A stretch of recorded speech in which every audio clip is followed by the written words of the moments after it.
Welcome to the Michigan Travel Show, a kaleidoscope of stories about the people, places, and events that shape our great state.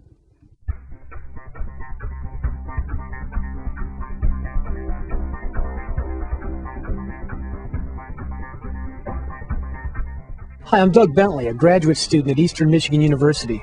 We're here today in front of the College of Business building in downtown Ypsilanti, and we're going to learn today about viral marketing, venture capitalism, and an interesting little innovation called the elevator pitch. Let's step inside and see what we can learn.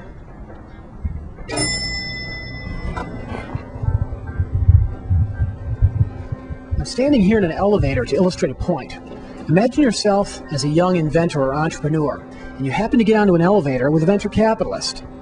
Now, a venture capitalist doesn't have a lot of time, but in that short time it takes you to get from point A to point B on an elevator, he's going to want to know a few things about your idea. What it is, where it's going, how it's going to get there, and who's going to help get it there. Most important to a venture capitalist, though, he's going to want to know how you can help him return his money on investment. Now, the students at Eastern here who took part in this exercise learned a lot.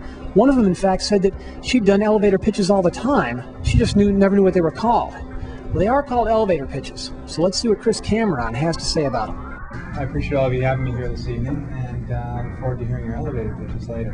My idea is the cart. And I'd love to come up with one unified shopping cart that every user has little links in there on their desktop. First of all, it's a big market opportunity. It's a known problem.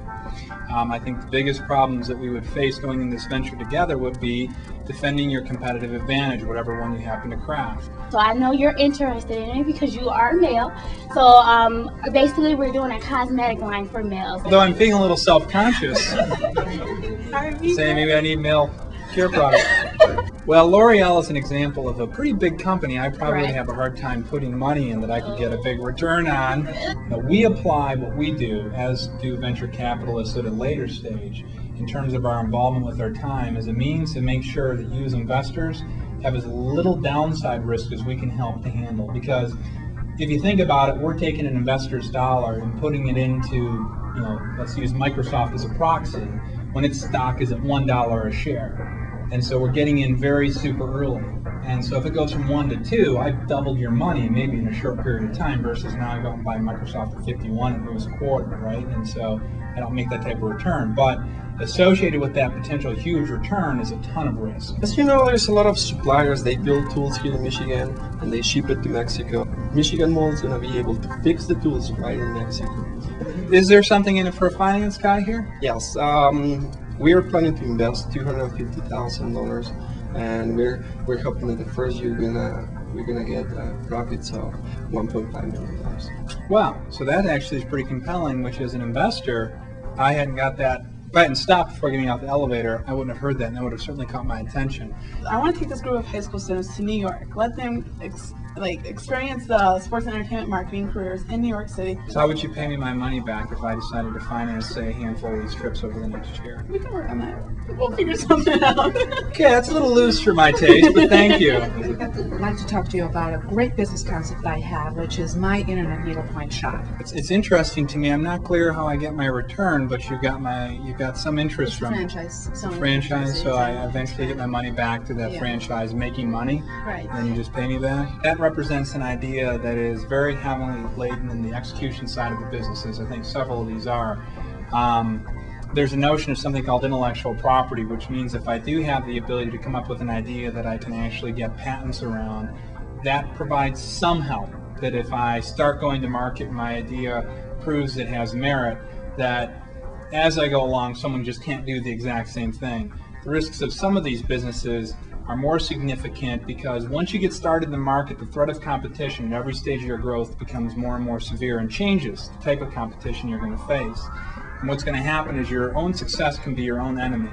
So you need to think of creative ways when you're doing an execution-only play where you can really secure your market advantage. Sometimes that comes about as a result of building specific and unique customer and distributor relationships. Sometimes it comes about other ways. Hi, I'd like to present to you my idea. It's JustTheRightFit.com. It's going to be an e-commerce website where women can go and order online women's swimsuits custom made to their own dimension. Well, it's an interesting idea. Believe it or not, I've heard that idea a couple of times. So you'd expect to pay me back in the first year with a return? What type of return would you expect? We expect about 100% return on the That's extraordinary. And how much money are you looking for? about 100,000. Wow. So you're going to give me $200,000 back at the end of the year. That's a lot of swimsuits. Cricket? Yeah. I have. Oh, wonderful. We, in an independent survey that we did, we found that when there's a population who is playing cricket is like more than 1 billion people, we found that more than 50% of the population is in look for quality gear and equipment. What we are planning to do right now, that we want to create a commerce and content website which has all the equipment and the product and also recommendations from celebrity cricketers. So, Reach the bottom. But you have me interested on one point. A cricketer, is that someone who plays cricket? Yeah. That alone has my interest. So what my idea is to have a website that puts all the local pizza shops on one spot, and students or whoever can click on it and go and order their pizza online with a credit card. Looks like my elevator's reached the bottom floor, but it's an interesting idea because I do like pizza. Interesting. I have to say I would be concerned about selling stuff to that small market. Those folks are tough to reach and tough to sell to. I have an idea for a company, be a one-stop shopping exterior home maintenance company. This is for the consumer who owns their home but would like the freedom of a condominium association. Well, interesting idea. I think you've got a neat chance to build a niche business, and the amount of money you're looking for and the return you talked about should be right in line with what folks are looking for. Maybe out of my network of private equity guys, I can find some folks who'd be interested in that. I have this 35-acre farm out in Saline, and I've been looking for some investment or some good tax advantages. And I'd like to raise some alpacas for their luxury place.